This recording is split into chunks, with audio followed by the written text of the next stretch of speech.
School में पढ़ता हूँ। मेरी हैंड राइटिंग पहले बहुत ही नासमझ थी, लेकिन जब से मैं शुभोदय विद्यालय को आया मैं बहुत ही अच्छा लिख सकता हूँ। यहाँ पे मुझे 3 सब्जेक्ट पढ़ाए जाते हैं, तेलुगु, हिंदी और इंग्लिश। सबसे पहले हम यहाँ पेंटिंग यानी ड्राइंग करते हैं। उसके बाद 3 सब्जेक्ट को ट्रेसिंग पेपर पे लिखने के बाद हम बुकों में दिखाया जाता है।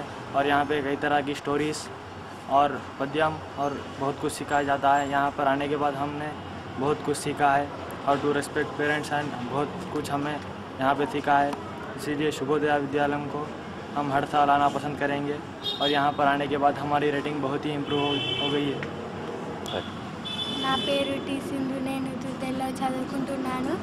ఇక్కడికి మా మామయ్య వాళ్ళకి ఇంటికి వచ్చాను, సమ్మర్ క్యాంప్కు వచ్చాను. నేను నా రైటింగ్ చాలా చండాలంగా ఉండేది, ఇప్పుడు చాలా బాగా రాస్తున్నాను. ట్రేసింగ్ పేపర్ పైన నేను రాయడం వల్ల నాకు చాలా మంచిగా రైటింగ్ వస్తుంది. శుభోదయ విద్యాలయంలో సమ్మర్ క్యాంప్కు వచ్చాను. నేను వికాస్ హై స్కూల్లో చదువుతున్నాను. ముందు నా రాత అస్సలు బాగుండేది కాదు. ఇప్పుడు శుభోదయ పాఠశాలకి వచ్చాక ట్రేసింగ్ పేపర్ పద్ధతి ఇంకా చాలా వివిధ పద్ధతుల ద్వారా నా రాత చక్కగా మారింది. నేను ఇక్కడ రాత మాత్రమే కాకుండా డ్రాయింగ్, ఇంకా నీతి ఉన్న పద్యాలు, కథలు చాలా నేర్చుకుంటున్నాను. I came from Hyderabad to this Siddipet Shubhodaya Vidyalayam High School for practicing handwriting. I have practiced English, Hindi and Telugu. My handwriting is better and it is improved nicely. By this I have improved my handwriting, and the first period is taken by drawing. After that, handwriting classes. After that, they are teaching poems, stories and all etc. By coming here, I have changed my handwriting very nicely. My name is Rayan. I came from Pune to Siddipet to improve my handwriting. First, my Hindi and English was very poor. My Hindi was very poor, and when I came to this Shubhodaya school, then I have learnt Hindi very nice, and I can write so much nice Hindi in a tracing paper. And my English was normal, in normal handwriting. I have learned cursive handwriting here, stories, poems and etc. And I have also learned drawing. సిరి, నేను 4వ తరగతి చదువుతున్నాను. నేను first రౌస్లో ఉండేదాన్ని. అప్పుడు నాకు English కొంచెం hand writing రాకపోతుండే. ఇప్పుడు శుభోదయ సమ్మర్ క్యాంప్కి వచ్చిన తర్వాత ఫుల్ ఇంగ్లీష్ మంచిగా కర్సీ వస్తుంది. అప్పుడు నాకు హిందీ రాకపోతుండే. ఇప్పుడు శుభోదయ స్కూల్కి మళ్ళీ వచ్చిన తర్వాత నాకు హిందీ మంచిగా వచ్చింది. అప్పుడు తెలుగు కొంచెం ఇట్లా తలకత్తు, దీర్ఘం అవి రాకపోతుండే. ఇప్పుడు ఇవి నేర్చుకున్న తర్వాత మంచిగా వచ్చాయి. ఏప్రిల్ 25 వచ్చింది అంటే శుభోదయ విద్యాలయంలో సమ్మర్ క్యాంప్ ప్రారంభిస్తాం. ఇది కేవలం మా పాఠశాల విద్యార్థులకే కాకుండా అన్ని పాఠశాల విద్యార్థులకు అందరికీ ఇప్పిద్దామని చెప్పే ఉద్దేశంతో చేతిరాత తరగతులను ఇక్కడ నిర్వహిస్తాం. చేతిరాతలో ముందుగా ట్రేసింగ్ పేపర్ పద్ధతిలో తొందరగా వచ్చే విద్యార్థులకు అందరికీ కూడా ఈ ట్రేసింగ్ పద్ధతి ద్వారా తొందరగా వస్తుంది హ్యాండ్ రైటింగ్. దానికంటే ముందు ఒక డ్రాయింగ్ మొత్తానికి విద్యార్థులంతా కూడా మందమైనటువంటి బొమ్మ వేయడానికి అవుట్లైన్స్ ఫిగర్స్ ఇస్తాం ప్రతినిత్యం ఒకటి. ఇది 20 రోజుల క్యాంపు. ఆ 20 రోజుల్లో స్థాయికి బట్టి 2వ తరగతి నుంచి చిన్న తరగతుల వాళ్ళకి, తర్వాత 3, 4, 5 తరగతుల వాళ్ళకి, తర్వాత 7, 8, 9, 10 ఆ పైన ఉండేటువంటి వాళ్ళకి అందరికీ కూడా రకరకాల బొమ్మలు ఇచ్చేసి దాంట్లో డ్రాయింగ్ వేయమంటాం.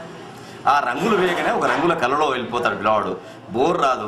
ఇది hand writing subject bore subject అనుకుంటారు చాలామంది. కాబట్టి దానికంటే ముందు డ్రాయింగ్ వేయడం వల్ల వాళ్ళకి అందమైనటువంటి ఒక బొమ్మ రాగానే ఒక ఇంట్రెస్ట్ పెరుగుతుంది. దాంట్లో తెలుగు, హిందీ, ఇంగ్లీష్ 3 భాషలు కూడా చాలా చక్కగా ట్రేసింగ్ పద్ధతి ద్వారా నేర్పుతున్నాం. 5-6 రోజులు ట్రేసింగ్ పద్ధతి రాసిన తర్వాత విద్యార్థికి ఆ అక్షరాలు ఏ విధంగా రాయాలో చెప్పేస్తాం.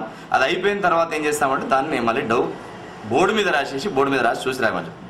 దాని తర్వాత వైట్ పేపర్ మీద రాయమని చెప్తాం. డబుల్లు హిందీ, తెలుగు డబుల్ కోసం వాడతాం.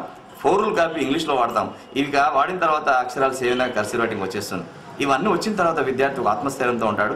వాళ్ళు పొగిడాకుది బాగా రాస్తారు, అట్లాగే కంటిన్యూగా రాసేస్తే వాళ్ళ రాత మారిపోతుంది. 15-20 రోజుల్లో కూడా అద్భుతమైనటువంటి రాతలు. ఇట్లా వేల మంది విద్యార్థుల రాత మార్చేస్తాం. ఈ రాత ఇప్పుడు ఎసెన్షియల్ అయిపోయింది. ఎందుకంటే గ్రూప్స్ రాసే విద్యార్థులు కూడా, మొన్న ఒక ఐఏఎస్ విద్యార్థి వచ్చాడు, గ్రూప్స్ రాసి తెలుగులో ఇచ్చి ఇంగ్లీష్లో రాయమంటే, ఇంగ్లీష్లో ఇస్తే తెలుగులో రాయమంటే ఆ రాత సరిగ్గా రాకపోయి మార్కులు పోగొట్టుకున్నటువంటి విద్యార్థులు కూడా ఉన్నారు. అలాంటి వాళ్ళకి ఇది బాగా ఉపయోగపడుతుంది. రాత వల్లనే మార్కులు బాగా వస్తాయని చెప్పి గట్టిగా నమ్మే వాళ్ళంతా కూడా ఇక్కడ అమ్మమ్మ వాళ్ళ ఇంటికి వచ్చినప్పుడు, చుట్టాల వాళ్ళ ఇంటికి వచ్చినప్పుడు, సిద్దిపేటకు వచ్చినప్పుడు, పూణే నుంచి, హైదరాబాద్ నుంచి, జగిత్యాల, కరీంనగర్, రకరకాల జిల్లాల నుంచి వచ్చేటువంటి విద్యార్థులందరూ కూడా వచ్చేసి ఇక్కడ తొందరగా 20 రోజుల్లో కూడా మంచి రాత నేర్చుకుని వెళ్తున్నారు. వాళ్ళందరి కోసం ఈ సమ్మర్ క్యాంప్ పెడుతున్నాం. మా పాఠశాల విద్యార్థులు అందరూ ఒకటే రకంగా రాసినా వాళ్ళందరికీ అవసరం లేకున్నా మిగతా విద్యార్థుల కోసం మాకు వచ్చినటువంటి ఈ కళ 10 మందికి పంచుదామనే ఉద్దేశంతో ఇప్పుడు తెలంగాణలో ఉండేటువంటి ప్రతి విద్యార్థి ఈ విధంగా రాయాలనే కోరికతో ఆ పుస్తకాలు కూడా తయారైనాయి. తెలంగాణ ప్రభుత్వం కూడా ఒకవేళ ఆ పుస్తకాలు అచ్చువేసేసి గవర్నమెంట్ పాఠశాలలో ఒకవేళ ఇచ్చినట్టయితే, హాస్టల్లో ఇచ్చినట్టయితే ఆ విద్యార్థులు కూడా నేను నేర్పి, ఆ టీచర్లకు నేర్పి అందరి రాత ఒక రకంగా ఉంటుంది. మేధావితనం పెరగాలి. తెలంగాణలో ఉండే ప్రతి బిడ్డకు మేధావితనం పెరగాలి. మేధావితనం పెరగాలంటే డల్లున్న విద్యార్థి కూడా చాలా 20 రోజుల్లో అందంగా రాయగలుగుతాడు. అందంగా రాసిన తర్వాత నువ్వు అందంగా రాయేస్తున్నావురా, నువ్వు బాగా చదవగలవు కూడా అని చెప్పి ఒకసారి భుజం తడితే ఆయనలో మోడలింగ్ అక్కడి నుంచే మొదలయ్యి దాని తర్వాత అద్భుతాలు సృష్టిస్తాడు. ఆ చదువుల తల్లి వాళ్ళ ప్రతి ఒక్కరిలో కూడా నిక్షిప్తమై ఉండే పరిస్థితి ఉంది. ఈ విధంగా ఈ సమ్మర్ క్యాంప్ ఈ సంవత్సరం కూడా సమ్మర్ క్యాంప్ అద్భుతంగా నడుస్తుంది. వివిధ ప్రాంతాల్లో నుంచి వచ్చినటువంటి విద్యార్థులందరూ చక్కగా నేర్చుకుంటున్నారు. మాకు ఆనందంగా ఉంది, ఆ పిల్లల తల్లిదండ్రులకు కూడా చాలా సంతోషంగా ఉంది. వాళ్ళందరూ వచ్చి అరే ఇంత అద్భుతంగా తొందరగా మా పిల్లలకు వచ్చేస్తున్నా అని చెప్పి వాళ్ళు సంతోషంగా ఉన్నారు. ఆ కావాల్సిందే సంతోషం. అందుకే విద్య గొన గమనిషి విజ్ఞాన పరుడవును, విద్య కాది ఘనము విశ్వమందు, నీవు నేర్వనెంచ నిధిగాంచు నీ బుద్ధి, వెలికి తీయమణులు వెలుగు జిమ్ము, వెలికి తీయమణులు వెలుగు జిమ్ము.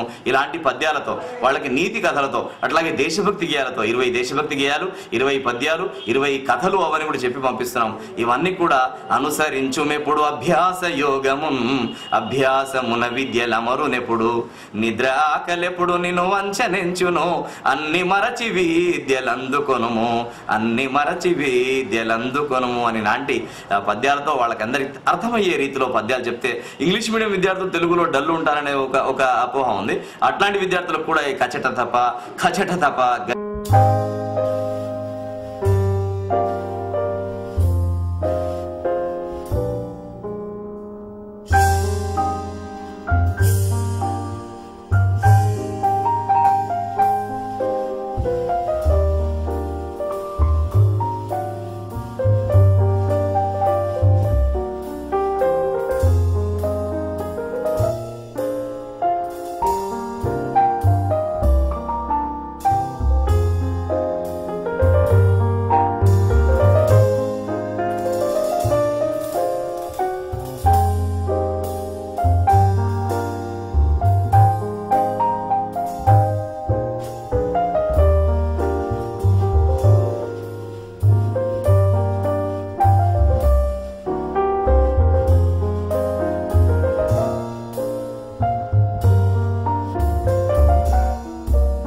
you